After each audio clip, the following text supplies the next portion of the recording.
22 তারিখ 23 তারিখ এই দুদিন উত্তরবঙ্গের সব জেলাগুলোতে হোয়াইট স্প্রেড রেনফল হওয়ার সম্ভাবনা, আর দক্ষিণবঙ্গের সব জেলাগুলোতে ফেয়ারলি হোয়াইট স্প্রেড রেনফল হওয়ার সম্ভাবনা।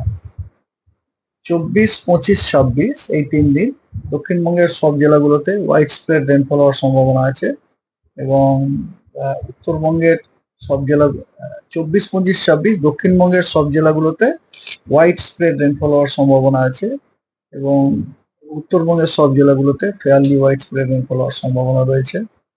আর 27 তারিখ লাস্ট ডে গোটা পশ্চিমবঙ্গের সব জেলাগুলোতেই ফেয়ারলি হোয়াইট স্প্রেড রেনফল হওয়ার সম্ভাবনা রয়েছে। এটা গেল আপনার স্পেশিয়াল ডিস্ট্রিবিউশন। এবার ইন্টেন্সিটি দক্ষিণবঙ্গের সব জেলাতে বিক্ষিপ্তভাবে থান্ডারস্টর্ম লাইটনিং এর হওয়ার সম্ভাবনা রয়েছে, এবং তার সাথে ঝোড়ো হাওয়া। কোনো কোনো জেলায় 30 থেকে 40 কিলোমিটার প্রতি ঘন্টায়, কিছু জেলায় 40 থেকে 50 কিলোমিটার প্রতি ঘন্টায়, যেমন পশ্চিম বর্ধমান, বীরভূম, পূর্ব বর্ধমান, মুর্শিদাবাদ এবং নদিয়া আর উত্তর 24 পরগনা এই জেলাগুলোতে ঝোড়ো হাওয়ার গতিবেগ ঘন্টায় 40 থেকে 50 কিলোমিটার হওয়ার সম্ভাবনা আছে, আর বাকিগুলোতে ঘন্টায় 30 থেকে 40 কিলোমিটার। আর উত্তরবঙ্গে আগামীকালের জন্য জলপাইগুড়ি এবং আলিপুরদুয়ার এই দুই জেলাতে আপনার বিক্ষিপ্তভাবে ভারী থেকে অতি ভারী বর্ষণের একটা সতর্কবার্তা দেওয়া হচ্ছে, কমলা সতর্কবার্তা, which is associated with thunderstorm lightning, এবং accompanied, not associated, accompanied with thunderstorm lightning, এবং আপনার কি বলে গাস্টি উইন্ড 30 to 40 কিলোমিটার প্রতি ঘন্টায়। এছাড়া উত্তরবঙ্গের সব জেলাতেই আপনার বিক্ষিপ্তভাবে থান্ডারস্টর্ম লাইটনিং এবং ঝোড়ো হাওয়া 30 to 40 কিলোমিটার প্রতি ঘন্টায় হওয়ার সম্ভাবনা আছে। আর দার্জিলিং, কোচবিহার এবং মালদা এই 3টি জেলাতে বিক্ষিপ্তভাবে ভারী বর্ষণেরও সতর্কবার্তা দেওয়া আছে। দক্ষিণবঙ্গ তো আগেই বললাম।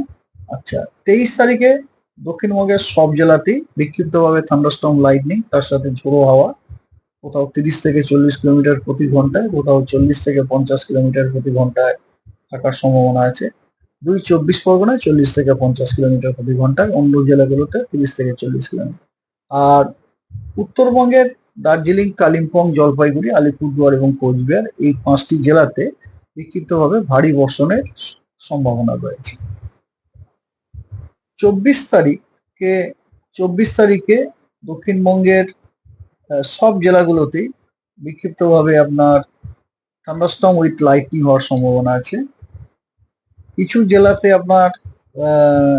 জেলাতে আপনার ভারী বর্ষণের সম্ভাবনা আছে বিক্ষিপ্তভাবে। সেই জেলাগুলো হলো পুরুলিয়া, বাঁকুড়া, ঝাড়গ্রাম, পশ্চিম এবং পূর্ব মেদিনীপুর এবং দক্ষিণ 24 পরগনা এই জেলাগুলোতে বিক্ষিপ্তভাবে ভারী বর্ষণ এবং ঝোড়ো হাওয়া 30 থেকে 40 কিলোমিটার প্রতি ঘন্টায় হওয়ারও সম্ভাবনা আছে, along with thunderstorm with lightning.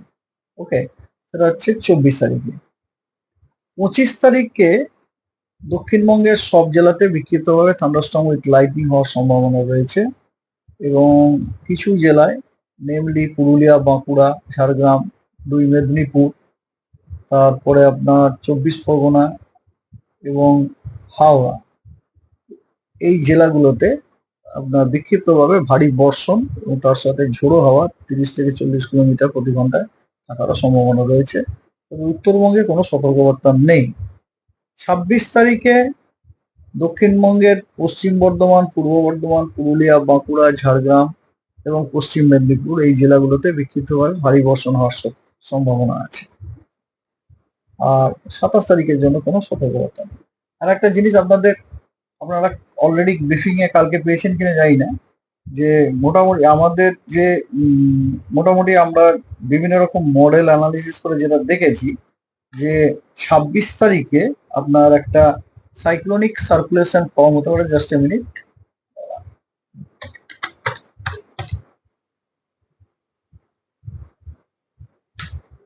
হ্যাঁ, একটা আপার এয়ারে সাইক্লোনিক সার্কুলেশন ফর্ম হওয়ার যথেষ্ট সম্ভাবনা আছে। কোথায়?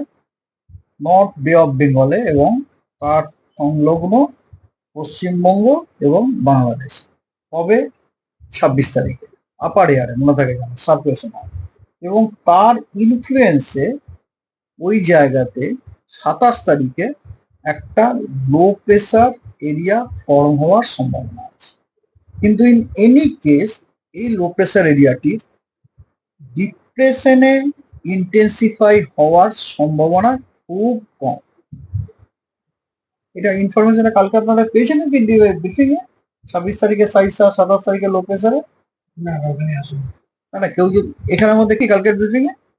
যাই হোক, কালকে আমি ব্রিফিং দিতে পারিনি, অন্য কাজে ব্যস্ত ছিলাম। তাহলে কি বললাম, 26 তারিখে একটা আপার এয়ারে সাইক্লোনিক সার্কুলেশন ওভার নর্থ বে of Bengal and adjoining West Bengal and বাংলাদেশে ফর্ম হওয়ার সম্ভাবনা আছে, এবং তার ইনফ্লুয়েন্সে 27 তারিখে ওই জায়গাটি একটি লো প্রেসার তৈরি হওয়ার সম্ভাবনা রয়েছে।